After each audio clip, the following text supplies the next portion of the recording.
So in this video here, I just wanted to cover Android on the Chewy HiBook. So if you've seen my videos on the Cube iWork 10 and even the unboxing of this video, you see that they are pretty much identical machines. They share the same design, same dimensions, and the keyboard is exactly the same, just with a different color.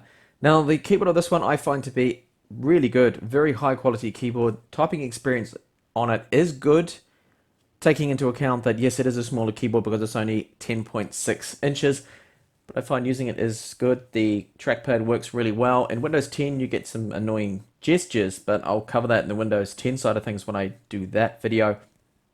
But overall I'm really pleased with it, the way the build is. There is a bit of a flaw though with the keyboard connected to the HiBook, that these USB 2 ports will not actually output sufficient power to run an external hard drive. Now that for me is a bit of a problem because I do like to back up files and take image backups of tablets and things like that over to an external hard drive, because you get huge data capacity with the hard drives versus say using a pen drive or something. Pen drives do work in this, they work fine, and if you have to use a hard drive, you have to use the USB Type-C port, which is here on the side. Now, one of the other differences that this tablet has versus the iWork 10 Ultimate from Cube is that we do have now left and right speakers. And the tablet slots in just like the Cube, actually quite difficult to get out. And you see we do have one speaker here on the left and then another one on the right side there. So that's giving us better stereo separation. I will do a test of the speakers later on in this video. But just go over the design of it. So the back is all metal. We don't have the plastic at the top here to aid the wireless reception. Now I did have some problems with the wireless disconnecting. I thought it might have been related to the design choice of having the alloy on the back covering obviously where the antennas are going to be, which would be around here, the antenna for wireless. But it turns out that a BIOS update solved that problem for me. And now I'm not getting any disconnects there. So overall the build is good. I'd say marginally slightly better the build than that of the iWork 10. And we do have a rear 5 megapixel camera there on the back. On the top we have power on, volume up buttons. They're actually plastic but made to look like metal there. But there is no flex in it. The build quality seems really solid. And a Type-C port there on charging. This allows you to actually charge the tablet in around about 3 hours, slightly over probably. So a little faster there because it actually allows you to go over 2 amps, charge at 3 amps there. And we do have a micro USB 2 port there. Microphone is this little dot here that is not a reset switch. So whatever you do, do not poke a pin or a paper clip in there to try and reset the tablet, which I've seen people do. And we have micro HDMI there and a 3.5mm headphone jack. So the screen, actually, I'll just show you, isn't too bad. Now the maximum brightness, it gets all the way up to 329 lux of brightness, which is really quite good, but probably not sufficient enough to use outdoors still because it's not a fully laminated display. If you have a look here, you can see there is quite an obvious gap between the digitizer glass here on the top and the IPS below. Something you're going to get on these Chinese tablets, on most of them, because they have, well, they're cheaper build. So there is a pro to this as well. If you do break the glass, then it's easier to change over. But the brightness is good, and that gap is, well, not really too annoying if you're looking at it face on. You only tend to pick up on it if you've been a little bit fussy like me, probably. So it slots in there nicely, docks in just fine. And the overall package, if you have a look at the unboxing, you'll get the weights of this. It's quite heavy, it's over 1 kilo, but I do like the build of it. So this is what the ROM looks like in the app drawer here, all the default applications you have installed. When I first did the unboxing, powered it on, someone's actually gone and removed all of the Chinese bloatware on there, but you see that we do have quite a few bloatware applications. Now there is some positive out of this because we can actually remove them, so it's not really too much of an issue. You're able to uninstall them all, which is what I will do later on. I haven't actually done that at the moment. You'll see here, sorry if I go back into the app drawer here, that I've got a few installed, but you can simply just go along and either remove them this way or go through the settings and applications and just remove all the Chinese junk on there that isn't relevant to us. We can't use it anyway because literally all of it's all in Chinese. Now the ROM works really fine. It's Android 5.1, and if you want to boot over to Windows too, you can simply just slide down the notification tab at the top. There's a switch to Windows, or just holding down the power button. It's pretty standard. We see this now on literally all of the dual boot tablets. So you can just tap that, switch straight over to Windows. So the ROM is good, it's fast.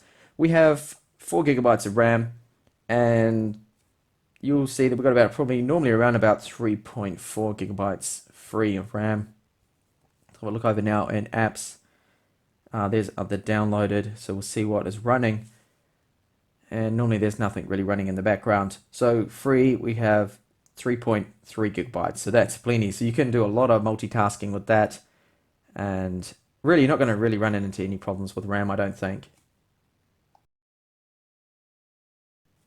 So I ran through the usual benchmarks that I do on these tablets just to get an overall idea of how it performs, and it actually performs quite well. We get some good benchmark scores here. So Ice Storm maxed out, Ice Storm Extreme, a good score considering the chipset in Atom X5Z8300. Really an overused and abused chipset now because it's just so many tablets and many PCs now with this chipset. It's unbelievable. Intel must be selling them for so cheap. 20,000 almost. Ice Storm Unlimited, Slingshot, and here's the Geekbench 3 score. Finally, they're just more minor details on that Geekbench score. And finally, Antutu, which quite a good score. I think I got about 61,000 out of the Cube iWork 10 Ultimate, or 59. Very close score. This is maybe around 4,000 or 5,000 more. Just nothing really in it. So the performance is good. There's nothing here that's bogging it down. It's not getting any horrible benchmark scores to make me think that there is something wrong with the configuration or the ROM or anything like that. Performance, good. Not a problem there at all.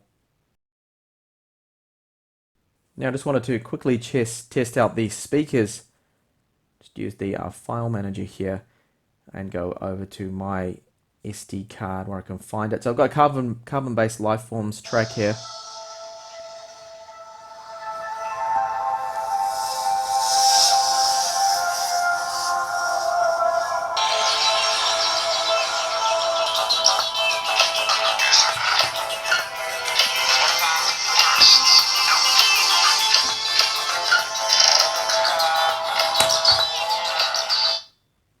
Alright, so the volume of this, at least in Android, is very loud. It's good.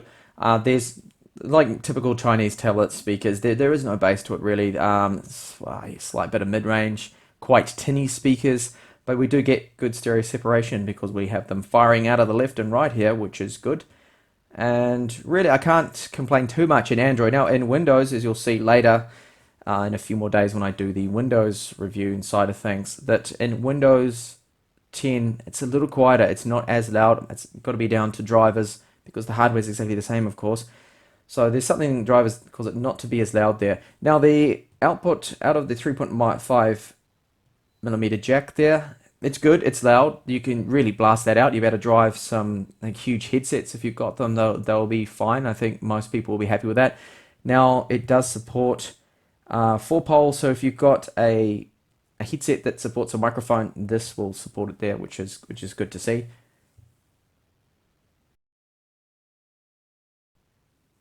Now just show you the web browser performance. I haven't installed Chrome. I'm just using the default browser they have included, and I find that performs fine.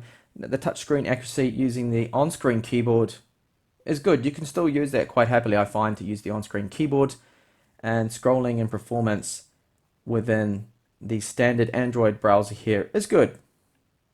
I mean, it's not as smooth as an iPad Air 2, for example, or anything like that, but or the iPad Pro, but I mean, I find it to be just fine for what it is, being in Atom, and things load up quick enough. My internet connection at the moment is quite slow and hopeless, but I mean, it's going all right here. and then I'll find that it is good. And when you connect it up to the keyboard, then the typing experience is really good. If you need to type out an email or something like that, this will be perfect for light tasks, things like that. If you want to do anything heavier, documents, editing, whatnot, well, you've also got Word you can use if you swap over to Windows. So have a quick look now at gaming, but just before I do, wanted to comment on the cameras. So 2 megapixel front facing camera, 5 megapixel rear facing camera, and they are very average.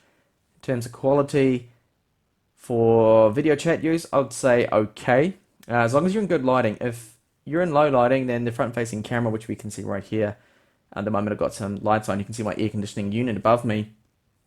It works fine. The only thing is, yeah, you really have to be in good lighting, otherwise it's going to struggle and get quite grainy. But that's the case with most of these tablets out of China. And if I swap over to the rear camera, that is also working fine. And again, the quality being 5 megapixels, it's nothing wonderful. Your mobile phone will definitely take a much better picture. So honestly, I wouldn't personally bother about that, but you can get away with taking, for example, if you need to take a photo of some text or something like that, then it is handy possibly for those kind of scenarios there. Alright, so have a look now at gaming on the HiBook here, and I've just got a few titles that I've installed. Let's go to Modern Combat 5. This is quite a demanding game. We'll see how it runs.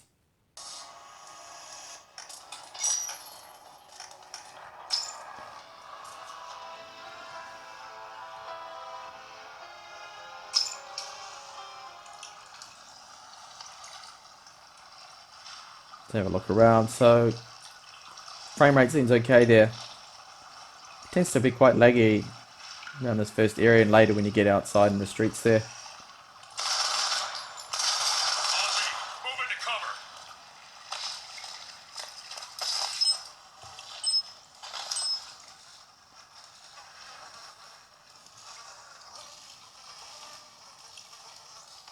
Okay.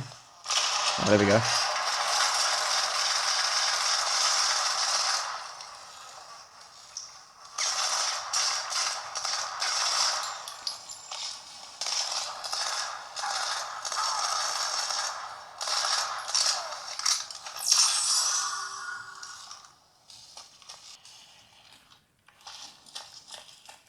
And you see what happens when you're gaming like this, your hands, your palms, tend to cover the speakers there, which is a slight annoyance. So you probably better off gaming with headphones on. Hold up. Come on. Let's go. Thanks.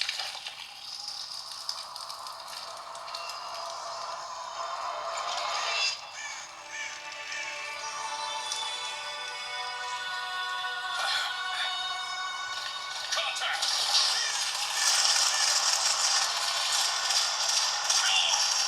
3-2, this is Monarch. Advance to extraction point B. Over. Next up, I'll test out some Real Racing 3.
Okay, so safe to see that one's running just fine too. The last title I'm going to test out is Unkilled. So if you play Dead Trigger, this is a very similar kind of game.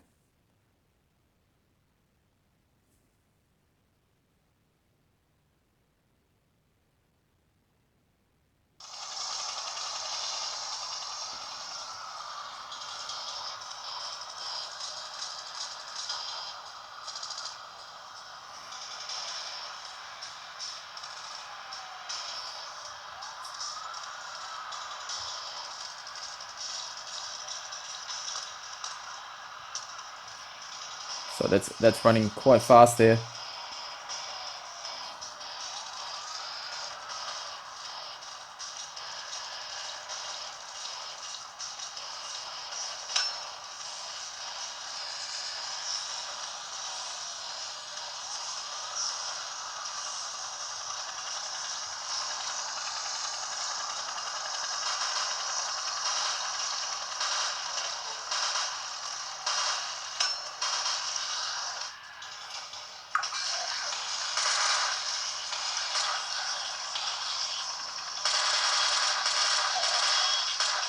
One slice fits all.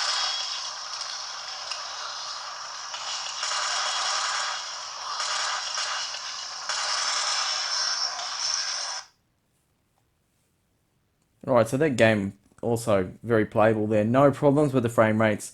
I think everything that's on the Play Store there is going to be playable on this particular tablet at the moment. With the 4 gigabytes of RAM, is definitely helping.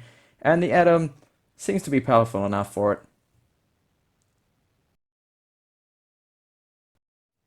So overall, the Android side of things on the Chewy Highbook here, I think is quite good.